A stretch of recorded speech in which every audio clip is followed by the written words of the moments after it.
আরও একটা নতুন ভিডিও নিয়ে আমরা এসে গেছি নেপাল ট্যুরে। সিরিয়াস কর্মকার ব্লগসে আপনাদের স্বাগত জানাই। আমাদের ভিডিওটি যদি ভালো লাগে তাহলে কমেন্ট, লাইক এবং শেয়ার করতে আপনারা ভুলবেন না। আসুন আমরা নেপাল ট্যুরের খুঁটিনাটি বিস্তারিত আলোচনার মধ্যে আজ কয়েকদিন থাকবো। এই দেখুন, আমরা এখন জনকপুর দিয়ে প্রবেশ ভাড়া করে বিহারের নেপালের গাইড সীতা জায়গাটার নাম আছে। তো এই যে আমরা এখন ঘোড়ায় দাঁড়িয়ে আছি পাস নেওয়ার জন্য। এখানে কয়েকটা খরচা তো আছে, তাই আমাদের গাইড আর এই যে দেখতে পাচ্ছি এটা জনকপুরের প্রবেশপথ এবং এই যে গেটটা, জনকের যে মন্দিরটা, সেই মন্দির আদরে আমরা এখানে আমাদের বাস দাঁড়িয়ে আছে। বাসে করে আমরা এসে পৌঁছেছি এই জনকপুরে। আমাদের আমরা হল করবো, এখানে খাওয়া দাওয়া করবো। আমাদের সাথে আমাদের কুক এসেছে, রান্না বান্না হবে। তারপরে সন্ধ্যা নাগাদ আমরা বেরিয়ে যাবো কাঠমান্ডুর পর।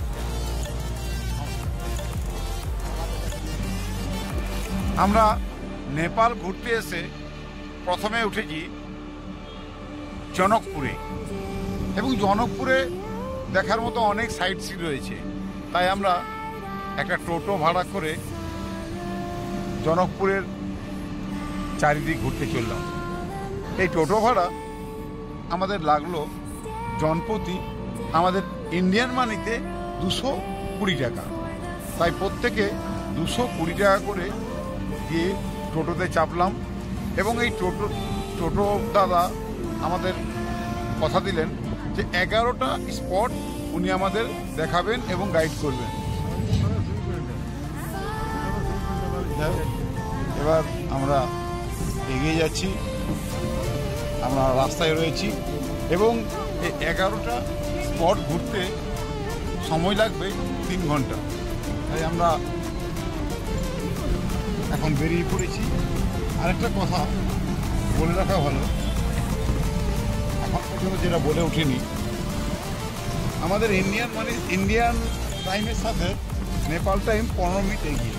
মানে ধরুন ইন্ডিয়ায় যদি 6টা বাজে, তো নেপালে এখন 6:15।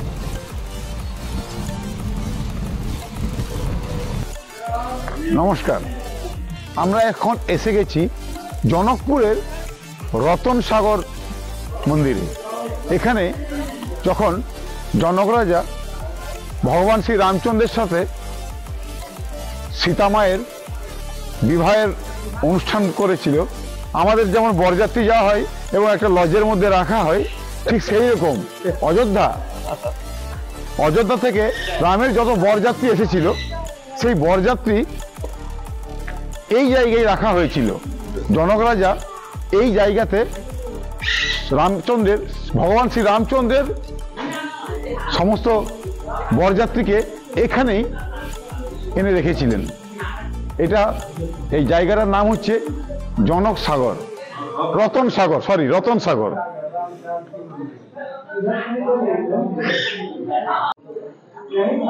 আমরা প্রত্যেকে এসেছি জনকপুরের, এটা আমাদের প্রথম দর্শন। জয় সীতা মা কি জয়।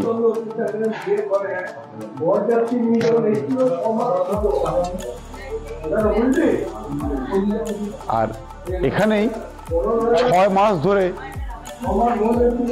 মাস ধরে এখানে বরযাত্রীরা সব ছিলেন। আর আরো আগে ভিডিওটা দেখতে থাকুন। আর আমাদের এই ভিডিও যদি আপনাদের ভালো লাগে, তাই লাইক, কমেন্ট এবং শেয়ার দিতে কিন্তু আপনারা ভুলবেন না। নমস্কার। খবর ঘর, এইটা নেপালের ভাষায় বলছে খবর, মানে আমরা যেটা বাসর ঘর বলি আমাদের ইন্ডিয়ার ভাষায় বা বাংলা ভাষায় বাসর ঘর। মানে এই জায়গাতে, এই মন্দিরে এসে রামচন্দ্র এবং সীতামা প্রথম রাত, তার বিবাহে প্রথম রাত এখানেই পার করেছিলেন, মানে বাসর ঘর। তাই আমরা এখন এসে গেছি সেই মন্দিরে, জনকপুরের সেই মহান মন্দির রামস্তেজির মন্দির।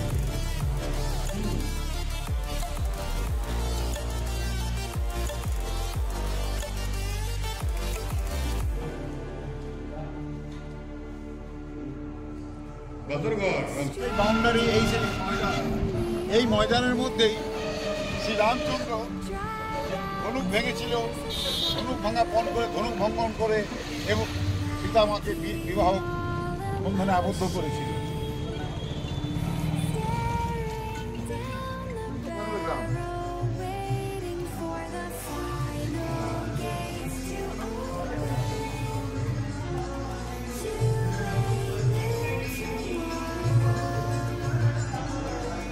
নমস্কার। এটা হচ্ছে সীতামায়ের বাবা পিতা জনক রাজার কুলদেবতার মন্দির। এই কুলদেবতার মন্দিরে থেকেই সীতামাকে বিদায় দিয়েছিলেন রামচন্দ্র অযোধ্যার উদ্দেশ্যে।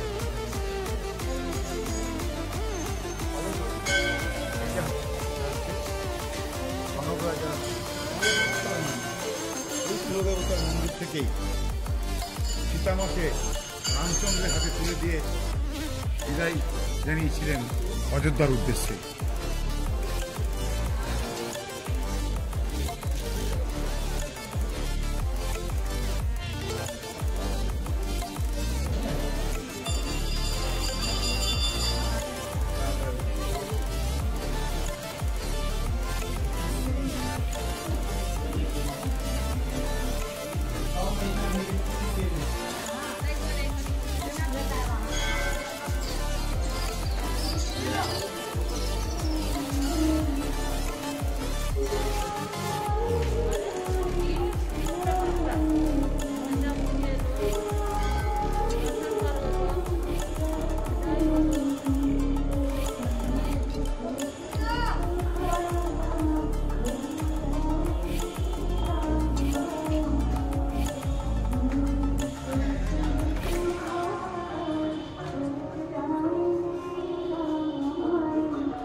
जानत कौन?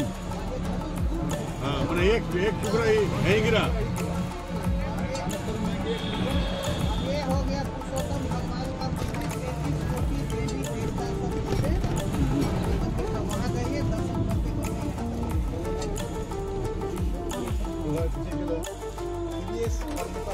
আপনাদের স্বাগত।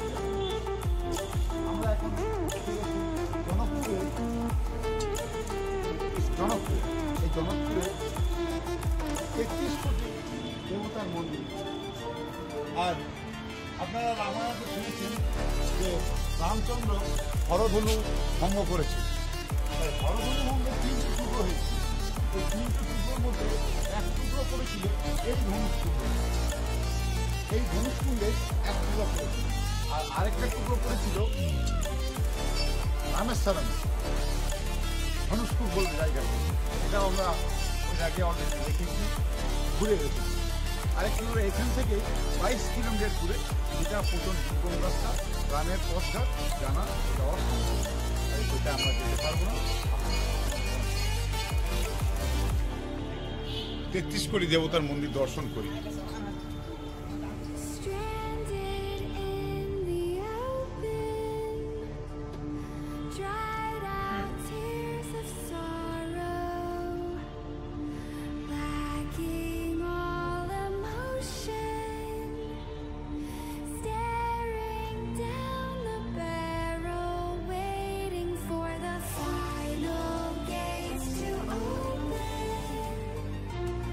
To a new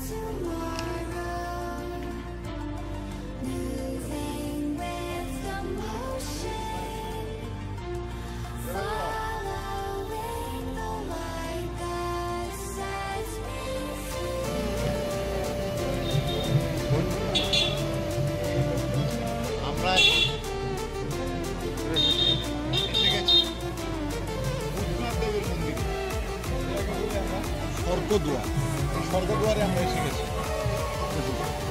লোকনাথ দেবের মন্দির, বাবা লোকনাথ দেবের মন্দির দর্শন করুন।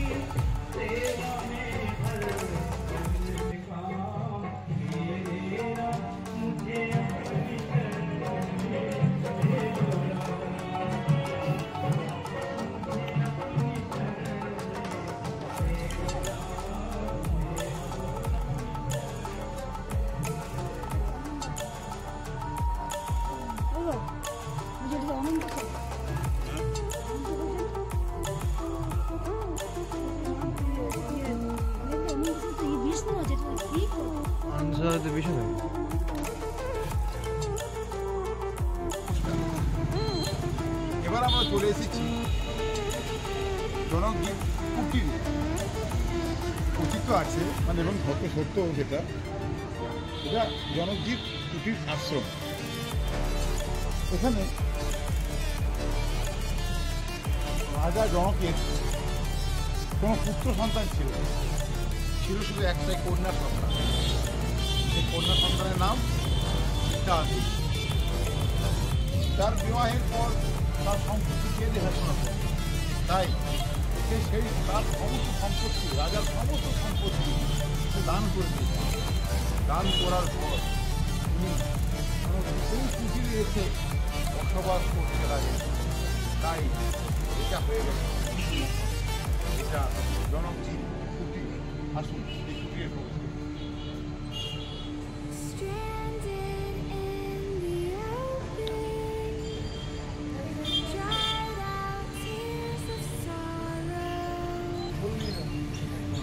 এটা হচ্ছে গঙ্গা আরতি। এসে গেছি আমরা গঙ্গা আরতি। মা গঙ্গাকে আহ্বান করা গঙ্গা আরতি আমরা দর্শন করি।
দর্শন করার পর এবার আমরা পৌঁছে গেলাম সেই জনক মহল।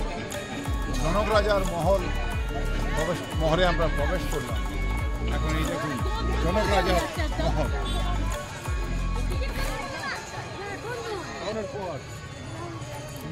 আসুন জনক রাজার মহল দেখাও। আমি ক্যামেরাম্যানকে বলবো একটুখানি প্রসাদের দিকে।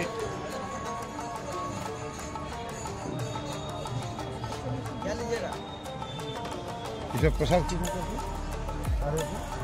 जरा 500 के किलो मिले 800 में 800 जो मिले 500 इंडिया का 2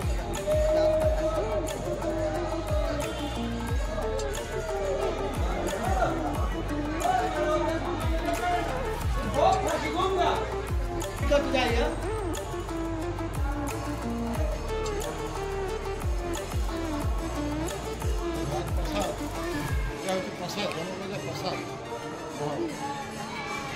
এই সেই মহল এখানে জনক রাজা বাস করতেন। জনক রাজা মহলে এখন আমরা এসে গেছি। জয় জনক রাজার জয়।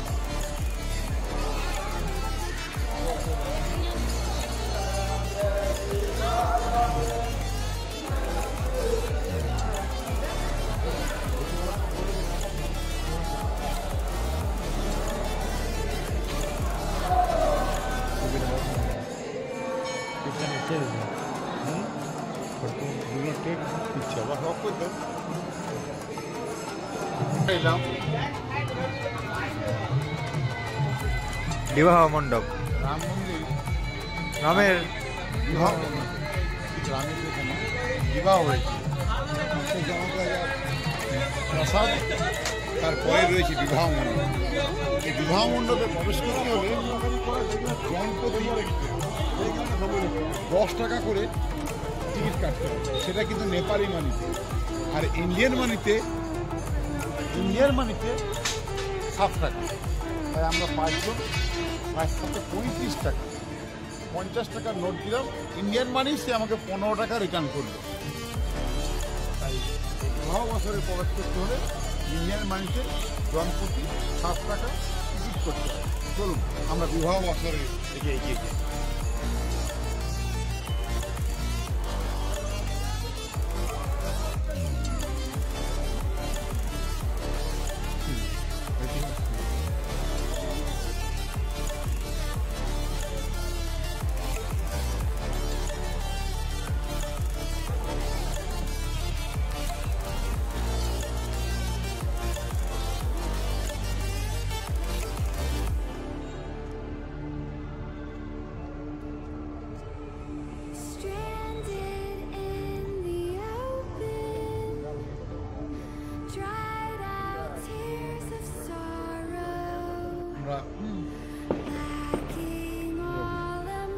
রামের বিবাহ বছরে প্রবেশ করেছি, যেখানে বিবাহ হয়েছিল। এই সেই বিবাহ বছর, এই জায়গায় বিবাহ বছর হয়েছিল রামের।